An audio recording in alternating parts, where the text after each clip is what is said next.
दोस्तों, स्वागत करता हूं आपके अपने YouTube channel Karan GK with revision में। आज है 13 जून और बात करते हैं आज के जो भी मोस्ट इम्पॉर्टेंट क्वेश्चन हैं उन सभी के बारे में। सबसे पहले बात करते हैं, यदि आप लोगों को इसका PDF चाहिएगा तो PDF जो है आपका कमेंट्स में पिन कर दिया जाएगा और इसी के साथ साथ आप डिस्क्रिप्शन बॉक्स से भी इसको ले सकते हैं। फिर आगे बढ़ने से पहले बात करते हैं, सबसे पहले आप लोगों को ये वीडियो पसंद आए तो आप इसे लाइक और शेयर ज़रूर कीजिएगा, और जो भी पर्सन इस चैनल को फर्स्ट टाइम देख रहे हैं चैनल को सब्सक्राइब भी आप ज़रूर कीजिएगा। बिना देरी किए हुए सबसे पहले बात करते हैं क्वेश्चन नंबर 1 के बारे में। ट्विटर की ओर से भारत में शिकायत अधिकारी, जिसको अपने ग्रेवनेंस ऑफिसर कहते हैं, के रूप में किसे नियुक्त किया गया है? इसका राइट आंसर होगा कैलिफोर्निया के रहने वाले जेरमी कैसल को इसके लिए अभिनियुक्त किया गया है ट्विटर की तरफ से। फिर अपने बात करते हैं जो बाकी के ऑप्शंस दिए गए हैं उनके बारे में। इस प्रोसिपिया की बात करते हैं तो ये जो है फेसबुक की तरफ से भारत की ग्रेवनेंस ऑफिसर जो है उनको सेलेक्ट किया गया है। प्रेस बिलाल जो है व्हाट्सएप जो है उसकी तरफ से भारत के अंदर ग्रेवनेंस ऑफिसर के रूप में नियुक्त किए गए हैं। इसी तरह से मनीष महात्मे की बात करते हैं तो व्हाट्सएप के पहले जो पेमेंट ऑफिसर है वो इनको भी नियुक्त किया गया है। अब जो IT रेगुलेशन 2021 एक्ट जो नया आया है उसके तहत ये कहा गया है कि जो भी ग्रेवनेंस ऑफिसर किसी भी सोशल प्लेटफॉर्म के द्वारा नियुक्त किया जाएगा वो भारतीय मूल का भारतीय होना चाहिए, जो कि भारत के अंदर निवास करने वाला होना चाहिए। बट ट्विटर के द्वारा ये नहीं किया गया है, भारत सरकार के द्वारा इसको ऑफिशियली नियुक्ति नहीं मानी गई है। फिर अपने बात करते हैं ट्विटर के बारे में। ट्विटर की जो स्थापना हुई थी वो 21 मार्च 2006 को हुई थी, और इसके जो CEO है अभी हाल ही में जैक डॉर्सी नाम से बने हुए हैं। और फिर बात करते हैं इसका जो हेडक्वार्टर है वो सैन फ्रांसिस्को कैलिफोर्निया के अंदर प्रेजेंट है। ये कुछ फैक्ट्स थे इस क्वेश्चन के बारे में। अब अपने बात करते हैं क्वेश्चन नंबर 2 के बारे में। हाल ही में जापान का फुकुओका ग्रैंड अवार्ड जो है वो बेसिकली किसने जीता है?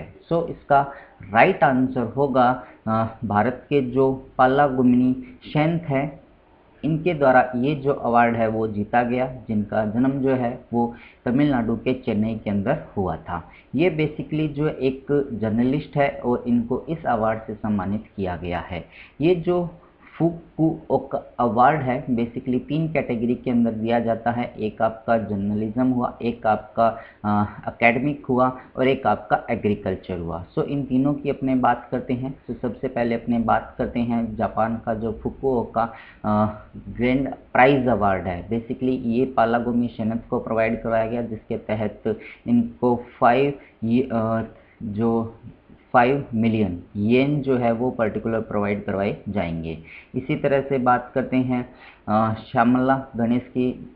इनको जो है जापान सरकार की तरफ से order of the rising sun award दिया गया था।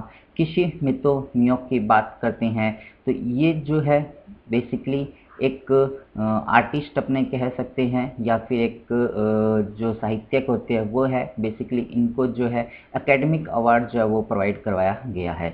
इसी तरह से प्रबदा यून की अपने बात करते हैं तो इनको जो है आर्टिस्ट कैटेगरी के अंदर ये जो अवार्ड है वो प्रोवाइड करवाया गया, और इनको जो है 3 मिलियन येन की जो राशि है वो प्रोवाइड करवाई गई है। इसी तरह से इनको भी 3 मिलियन येन की जो राशि है वो प्रोवाइड करवाई गई है। अब अपने बात करते हैं जो पी शेंथ है इनके बारे में, या फिर सबसे पहले अपने बात करते हैं जो फुकुओका जो अवार्ड है। बेसिकली ये फुकुओका सिटी और जो इंटरनेशनल फाउंडेशन है उसके द्वारा दिया जाता है। सबसे पहले ये जो अवार्ड दिया गया था वो 1990 के अंदर प्रोवाइड करवाया गया था, और इसको जो है योका तोपियो के नाम से भी पहले जाना जाता था। अब अपने बात करते हैं पी जो सेनेथ है इनके बारे में। इनको जो है अभी कुछ समय पहले, सबसे पहले बात करते हैं 1995 के अंदर। 1995 के अंदर इनको जो है यूरोपियन कमीशन के द्वारा लोरेंज नाताली प्राइज़ दिया गया था जो कि जर्नलिज्म कैटेगरी के लिए दिया गया था। इसी तरह से amnesty international global human right journalism जो अवार्ड है वो 2000 के अंदर प्रोवाइड करवाया गया। यहाँ से आप लोग मुझे क्वेश्चन का आंसर बताइएगा कि जो एमनी इंटरनेशनल है उसका हेडक्वार्टर कहाँ पर प्रेजेंट है। इसके बारे में अपने बहुत बार चर्चा कर चुके हैं। सो जो भी पर्सन मुझे इसका आंसर कमेंट्स में बताएगा उसका नाम विद फोटो नेक्स्ट वीडियो में पब्लिश भी किया जाएगा। इसी तरह से जो यूनाइटेड नेशन का FAO है उसके द्वारा बोइरमा जो प्राइज़ है 2001 के लिए इनको प्रोवाइड करवाया गया था। और जो एशिया का नोबेल प्राइज़ है जिसको रेमन मैग्सेस अवार्ड कहा जाता है वो 2007 के अंदर इनको प्रोवाइड करवाया गया था। इसी तरह से बात करते हैं तो इनके द्वारा everybody loves a good draft नाम से एक पुस्तक लिखी गई जो कि 85 एडिशंस इनके आए थे या फिर पब्लिश की गई थी 85 टाइम्स, जिसके अंदर the face of poor India के बारे में इन्होंने बताया था जो कि काफ़ी लोगों को पसंद भी आया था। सो ये फैक्ट था क्वेश्चन नंबर 2 का। अब अपने बात करते हैं क्वेश्चन नंबर 3 के बारे में। ऑटोमोबाइल के लिए एशिया के सबसे बड़े हाई स्पीड ट्रैक का उद्घाटन जो है अभी हाल ही में किसके द्वारा किया गया या पर कहाँ पर किया गया। सो इसका राइट आंसर होगा अपने बात करते हैं तो ऑप्शन बी, इंदौर सिटी के अंदर बेसिकली इसका उद्घाटन जो है हमारे देश के पर्यावरण मिनिस्टर और इसी के साथ जो हैवी ड्यूटी और पब्लिक एंटरप्राइजेज के जो मिनिस्टर हैं उनके द्वारा प्रकाश जावड़ेकर जी के द्वारा किया गया है। अब यदि अपने बात करते हैं ये जो हाई स्पीड ट्रैक है इसका जो नाम है वो बेसिकली नेट्रैक्स नाम से रखा गया है और इसकी जो यदि अपने लेंथ की बात करते हैं तो 11.3 किलोमीटर इसकी लेंथ बताई जाती है। फिर बात करते हैं ये जो ट्रैक बनाया गया है इसके तहत जो भी हाई स्पीड गाड़ीज़ होती है उनकी स्पीड को इसके तहत मेज़र किया जा सकता है और जो भी हैवी ड्यूटी या फिर हैवी व्हीकल्स होते हैं उनकी जो कंपोनेंट टेस्टिंग होती है वो भी यहाँ पर की जा सकेगी। अब अपने बात करते हैं जो बाकी के ऑप्शंस दिए गए हैं उनके बारे में, जैसे कि इंदौर और सूरत की बात करते हैं। इन दोनों सिटी को अभी हाल ही में संयुक्त रूप से स्मार्ट सिटी पुरस्कार 2020 से सम्मानित किया गया था। अहमदाबाद की बात करते हैं तो यहाँ पर अपने जो प्रधानमंत्री नरेंद्र मोदी जी है उनके द्वारा जैन गार्डन और एक अकादमी है उसका नाम आप लोग मुझे बताएंगे कमेंट्स के अंदर कि इनका उद्घाटन जो है मोदी जी के द्वारा किया गया था। फिर बात करते हैं अपने नेक्स्ट क्वेश्चन के बारे में। किस देश ने संयुक्त नौसैनिक अभ्यास सी ब्रिज ड्रिल्स अभी हाल ही में स्टार्ट किया है। इसका राइट आंसर होगा ये जो अभ्यास स्टार्ट किया गया है यूक्रेन और यूनाइटेड स्टेट के द्वारा बेसिकली स्टार्ट किया गया है और ये जो है अपना काला सागर जिसको अपने ब्लैक सी के नाम से जानते हैं वहाँ पर इसको भी हाल ही में स्टार्ट किया गया है। और इसी तरह से यदि अपने बात करते हैं टर्की और अजरबैजान इन दोनों कंट्रीज़ के द्वारा भी बेसिकली मुश्ताक केमल एत्रोक्त 2021 जो है वो स्टार्ट किया गया जो कि एक युद्ध अभ्यास ही है जिसको कि अजरबैजान की जो कैपिटल है बाकू वहाँ पर इसका आयोजन किया जा रहा है। अब आप लोग यदि ध्यान से पढ़ते होंगे तो बताइएगा कि कुछ समय पहले अजरबैजान जो ग्रैंड प्रिक्स हुई थी F1 रेस वो किसके द्वारा जीती गई थी। इसका आंसर भी आप लोग मुझे बता सकते हैं और कमेंट्स में आप बताइएगा। और इसका यदि आप लोग हिंट चाहते हैं तो ये जो प्लेयर है बेसिकली मैक्सिको कंट्री के रहने वाले हैं, ये मैंने आपको हिंट दे दिया है। अब आप लोग मुझे इसका आंसर ईजिली बता सकते हैं। फिर बात करते हैं अपने नेक्स्ट क्वेश्चन के बारे में। किस मेट्रो ने Japan society of civil engineers का जो पुरस्कार है वो अभी हाल ही में जीता। इसका राइट आंसर होगा दिल्ली मेट्रो ने बेसिकली ये जो अवार्ड है वो बेसिकली जीता है और ये जो अवार्ड है इनको outstanding civil engineering achievement award for 2020 के लिए दिया गया है। इनको जो ये अवार्ड दिया गया है दिल्ली मेट्रो का जो फर्स्ट फेज़, सेकंड फेज़ और थर्ड फेज़ जो बनाया गया है उसके अंदर हाई क्वालिटी के मटेरियल का यूज़ किया गया है और हाई इक्विपमेंट इंफ्रास्ट्रक्चर वहाँ पर बनाया गया है, इसी वजह से इनको इस अवार्ड से सम्मानित किया गया है। फिर यदि अपने बात करते हैं तो कोलकाता जो मेट्रो है वो पूरे भारत की पहली मेट्रो बनी थी। फिर बात करते हैं नेक्स्ट क्वेश्चन के बारे में। हर साल 29 जून को कौन सा दिवस जो है पूरे इंडिया के अंदर मनाया जाता है? इसका राइट आंसर होगा राष्ट्रीय सांख्यिकी दिवस या नेशनल स्टैटिस्टिक्स डे जो है वो पर्टिकुलर मनाया जाता है। ये जो डे है हमारे देश के जो फादर ऑफ इंडियन स्टैटिक्स है या फिर सांख्यिकी के पिता जिनको कहा जाता है प्रशांत चंद्र महाबोनिस की बर्थ एनिवर्सरी के रूप में मनाया जाता है, जिनका जन्म 1893 के अंदर हुआ था और इनकी मृत्यु जो 1972 के अंदर हुई थी। इस बार इसकी जो थीम रखी गई है वो and hunger, achieve food security and improve nutrition and promote sustainable agriculture नाम से रखी गई है। अब यदि अपने बात करते हैं जो बाकी के ऑप्शंस दिए गए हैं उनके बारे में, इंटरनेशनल योगा डे की बात करते हैं जो कि पूरे वर्ल्ड के अंदर 21 जून को मनाया गया था। इस बार इसकी जो थीम रखी गई थी योगा फॉर वेलनेस रखी गई है। इंटरनेशनल ओलंपिक डे की बात करते हैं तो 23 जून को पूरे वर्ल्ड के अंदर मनाया गया। इसी तरह से वर्ल्ड वीटियोलॉजी डे और वर्ल्ड सी फेरर जो डे है, इंटरनेशनल सी फेरर डे, वो 25 जून को पूरे वर्ल्ड के अंदर मनाया गया था। अब यदि अपने बात करते हैं जो वर्ल्ड ट्रॉपिक्स डे है वो भी बेसिकली 29 जून को ही पूरे वर्ल्ड के अंदर मनाया जाता है। अब अपने बात करते हैं कुछ पीसी महालनोबिस है उनके बारे में। एक तो अपने बात कही चुके हैं कि जो फादर ऑफ इंडियन स्टैटिक्स है वो इन्हीं को कहा गया है। फिर बात करते हैं इनके द्वारा जो अपने डेटा सेट होते हैं उनको सोल्व करने के लिए इनके द्वारा एक उपाय खोजा गया था जिसका जो नाम दिया गया था वो महाबोलोनिस डिस्टेंस नाम दिया गया था। दूसरी चीज़ अपने बात करते हैं जो अपने योजना आयोग था। पहला जो योजना आयोग था 1951 से 1956 का, उसके ये मेंबर भी चुने गए थे। और फिर बात करते हैं जो दूसरा अपना योजना आयोग था 1956 से 1961 के बीच का। वो ये जो योजना आयोग था, इस योजना आयोग को इन्हीं के नाम पर या मॉडल पर निर्धारित किया गया था, जिसको बाद में जो है पीसी महालनोबिस और जवाहरलाल नेहरू जो मॉडल है वो नाम दिया गया था। इसी तरह से इनके द्वारा 1931 के अंदर जो भारतीय सांख्यिकी संस्थान है उसकी स्थापना की गई थी और इनको जो है 1968 के अंदर पद्म विभूषण अवार्ड से भी सम्मानित किया गया था। ऑक्सफोर्ड विश्वविद्यालय या ऑक्सफोर्ड यूनिवर्सिटी से इनको वेल डन मेमोरियल अवार्ड जो है 1944 के अंदर ही प्रोवाइड करवाया गया था। इसी तरह से जो royal society of fellow award है वो बेसिकली लंदन के अंदर 1945 के अंदर इनको प्रोवाइड करवाया गया था। ये कुछ फैक्ट्स थे इस क्वेश्चन के बारे में। अब अपने बात करते हैं नेक्स्ट क्वेश्चन के बारे में। घरेलू खाद्य और पोषण सुरक्षा में सुधार के लिए किस राज्य सरकार ने यूनाइटेड नेशन के फूड एग्रीकल्चर ऑर्गेनाइजेशन FAO जिसको अपने कहते हैं के साथ एक समझौता ज्ञापन पर हस्ताक्षर किए हैं? इसका राइट आंसर होगा उड़ीसा सरकार के द्वारा बेसिकली ये जो समझौता है वो इनके द्वारा किया गया है। अब यदि अपने बात करते हैं करंट फैक्ट्स के बारे में, उड़ीसा के द्वारा अभी हाल ही में वहाँ पर राजप्रभा नाम का जो फेस्टिवल है, फेमस फेस्टिवल, वो बनाया गया था।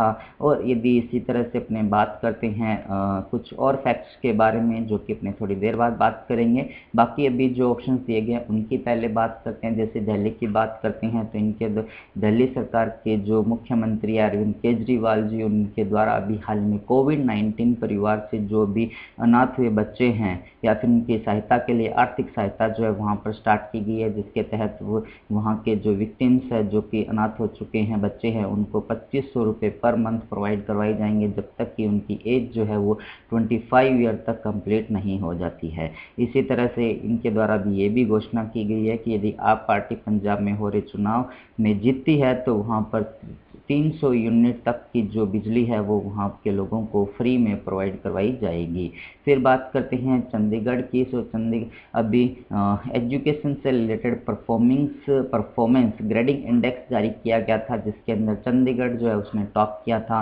बिहार की बात करते हैं तो यहाँ के मुख्यमंत्री नीतीश सिंह जी के द्वारा उद्यमी योजना है जो एंटरप्रेन्योरशिप है उसको बढ़ावा देने के लिए एंटरप्रेन्योर्स को, उसके लिए मुख्यमंत्री उद्यमी योजना जो है वो बेसिकली बेसिकली स्टार्ट की गई। यदि अपने बात करते हैं महिलाओं के से संबंधित तो मुख्यमंत्री महिला उद्यमी योजना उसको कहा गया है, और यदि अपने युवाओं से रिलेटेड बात करते हैं तो उसको मुख्यमंत्री युवा उद्यमी योजना जो है वो नाम दिया गया है। ये जो योजनाएं हैं यहाँ पर स्टार्ट की गई है। अब अपने बात कर रहे हैं यहाँ पर उड़ीसा की, बात की है तो बात कर रहे हैं उड़ीसा की। तो ये वाला जो पोर्शन आपको दिखाया गया है उड़ीसा का शो किया गया है। उड़ीसा की अपनी बात करते हैं तो इसके साथ विभिन्न राज्य जैसे कि वेस्ट बंगाल हुआ, झारखंड हुआ, छत्तीसगढ़ हुआ और अपना आंध्र प्रदेश हुआ। सो इन 4 स्टेट्स की जो बाउंड्री है वो इसके साथ टच होती है, और इसकी जो राजधानी है वो भुवनेश्वर के नाम से जानी जाती है। यहाँ के मुख्यमंत्री नवीन पटनायक जी, राज्यपाल गणेशी लाल। 1936 के अंदर इसका निर्माण हुआ था। यहाँ की सबसे ऊंची चोटी जो देवमली है, यहाँ का जो फेस्टिवल है रथ यात्रा जो कि काफ़ी फेमस है, घुमुरा डांस यहाँ का है, रुकमर नाच डांस और छाहू डांस यहाँ का काफ़ी फेमस है। कोणार्क सन टेम्पल यहाँ का फेमस टेम्पल है और इसको ब्लैक पैगोंडा के नाम से भी जाना जाता है। सिमलीपाल नेशनल पार्क और भितरकनिका नेशनल पार्क यहीं पर प्रेजेंट है। और इसी तरह से यदि अपने बात करते हैं विधानसभा की 147 सीट्स, लोकसभा की 21 और राज्यसभा की 10 सीट जो यहाँ पर प्रेजेंट है। अब बात करते हैं अपने नेक्स्ट क्वेश्चन के बारे में, या फिर अपने कहें तो अपने करंट न्यूज़ेज जो है अभी उड़ीसा के बारे में, तो उसकी भी अपने बात कर रहे हैं। पहले यहाँ पर अभी जो है ई लर्निंग प्लेटफॉर्म भी लॉन्च किया गया था यहाँ के मुख्यमंत्री जी के द्वारा, जिसको ई पाठशाला और ई मूल्यांकन नाम दिया गया था। भारत का पहला जो फायर पार्क है वो यहाँ पर बनाया गया था। 2023 का जो मेंस का हॉकी वर्ल्ड कप है वो यहीं पर मनाया जाएगा, और इसी को देखते हुए भारत का सबसे बड़ा जो हॉकी स्टेडियम है बिरसा मुंडा वो यहीं पर बनाया गया था। इसी तरह से जो राष्ट्रीय रग्बी टीम है 2023 तक स्पॉन्सर यही राज्य कर रहा है। सुजल मिशन कार्यक्रम यहाँ पर स्टार्ट किया गया था। अमृत योजना में पहला स्थान यहाँ इस राज्य का था, और मधु बाबू पेंशन स्कीम के अंदर ट्रांसजेंडर व्यक्तियों को शामिल भी यहाँ पर किया गया था। इसी तरह से मो विद्युत पोर्टल यहाँ पर स्टार्ट किया गया था, और सुनामी से तैयारी का जो राज्य था वो पहला राज्य का दर्जा इसी राज्य को मिला था। सो ये कुछ फैक्ट्स थे उड़ीसा राज्य के बारे में जो कि अभी चर्चा में थे। फिर बात करते हैं नशा मुक्त भारत अभियान की जो वेबसाइट है वो भी लॉन्च की गई है। तो ये किसके द्वारा लॉन्च की गई? तो हमारे देश के जो सामाजिक अधिकारिता न्याय मंत्री है थावरचंद गहलोत जी के द्वारा बेसिकली इसको लॉन्च किया गया। नरेंद्र मोदी जी की बात करते हैं तो जैन जो गार्डन है और अकादमी है उसका उद्घाटन अहमदाबाद के अंदर इनके द्वारा किया गया। राजनाथ सिंह जी की बात करते हैं तो इनके द्वारा ये घोषणा की गई थी कि 2022 के अंदर भारत का पहला स्वदेश निर्मित जो एयरक्राफ्टर है उसको कमीशन किया जाएगा। रविशंकर प्रसाद जी की बात करते हैं तो ये हमारे देश के IT मिनिस्टर है, और इनका ट्विटर का जो अकाउंट है वो भी ब्लॉक कर दिया गया था ट्विटर के द्वारा। फिर बात करते हैं, यह था आज का वीडियो। यदि आप लोगों को पसंद आया हो तो आप इसे लाइक कीजिएगा और अपने दोस्तों के साथ इसको आप शेयर भी ज़रूर कीजिएगा। और जो भी पर्सन इस चैनल को फर्स्ट टाइम देख रहे हैं चैनल को सब्सक्राइब कीजिएगा, और पास में जो बेल आइकन दिया हो उसको भी आप ज़रूर प्रेस कीजिएगा। फिर बात करते हैं लास्ट वीडियो के रिवीजन के बारे में। तो 2021 का स्टाइरिन ग्रैंड प्रिक्स जो रेस हुई थी वो भी हाल ही में मैक्स वेस्टपन के द्वारा रेड बुल के ड्राइवर और नीदरलैंड के रहने वाले हैं के द्वारा जीती गई थी। हेमिस उत्सव जो है वो लद्दाख केंद्र शासित प्रदेश के अंदर मनाया गया। नेशनल डेयरी डेवलपमेंट बैंक के अध्यक्ष के रूप में भी मिनेश शाह जी को चुना गया, जिसका हेडक्वार्टर जो है वो गुजरात राज्य के जो आनंद डिस्ट्रिक्ट है वहाँ पर प्रेजेंट है। तीरंदाजी में जो वर्ल्ड कप अभी चल रहा है उसके अंदर 3 गोल्ड मेडल जो है वो दीपिका कुमारी के द्वारा 3 अलग अलग कैटेगरी के अंदर जीते गए। T20 क्रिकेट का जो वर्ल्ड कप का आयोजन है वो इंडिया के अंदर होना था, लेकिन ये यहाँ से ट्रांसफ़र होकर अभी कहाँ पर हो चुका है, UAE के अंदर बेसिकली इसका आयोजन जो है वो किया जाएगा। फिर बात करते हैं जो फॉरेनर वर्कर होते हैं उनके लिए दुनिया का सबसे महंगा शहर है वो तुर्कमेनिस्तान की जो कैपिटल है आशाबागत, जो बेसिकली सबसे महंगी सिटी मानी गई है। फिर बात करते हैं 2020 में भारत का सबसे बड़ा जो निर्यातक गंतव्य है वो USA बना है, और सबसे ज़्यादा जो अभी ग्रोथ हुई है वो चाइना के अंदर हुई है। चाइना के अंदर अभी बताया जा रहा है कि लगभग 27% से अबोव का जो ट्रांजैक्शन है या फिर अपने व्यापार कर रहे हैं उसके अंदर 27% की बढ़ोतरी चाइना के साथ हुई है। और यदि अपने बात करते हैं वहाँ पर अपने खुद इंडिया कंट्री के द्वारा निर्यात करने की, सो उसके अंदर अभी कमी आई है। सो अपने कह सकते हैं सिंपल भाषा में, आपने चाइना से आयात जो कर रहे हैं वो 27% की बढ़ोतरी अभी हुई है, जो कि अभी फाइनेंशियल ईयर 21 की ये रिपोर्ट आई है उसके अंदर बताया गया है। फिर अपने बात करते हैं जेन गार्डन और काइजन जो अकादमी है उसका उद्घाटन नरेंद्र मोदी जी के द्वारा भी अहमदाबाद के अंदर किया गया। सो ये था आज का कंप्लीट वीडियो। यदि आप लोगों को आज के जो भी क्वेश्चंस हैं उनके आंसर पता करने हैं तो ये आज के आंसर्स है। और यदि आप अपना फ़ोटो नेक्स्ट वीडियो के अंदर यहाँ पर देखना चाहते हैं तो आज जो भी क्वेश्चन आपसे पूछे गए हैं उसका आंसर आप लोग मुझे कमेंट्स में ज़रूर बताइएगा। At the last, thanks for watching, thank you so much.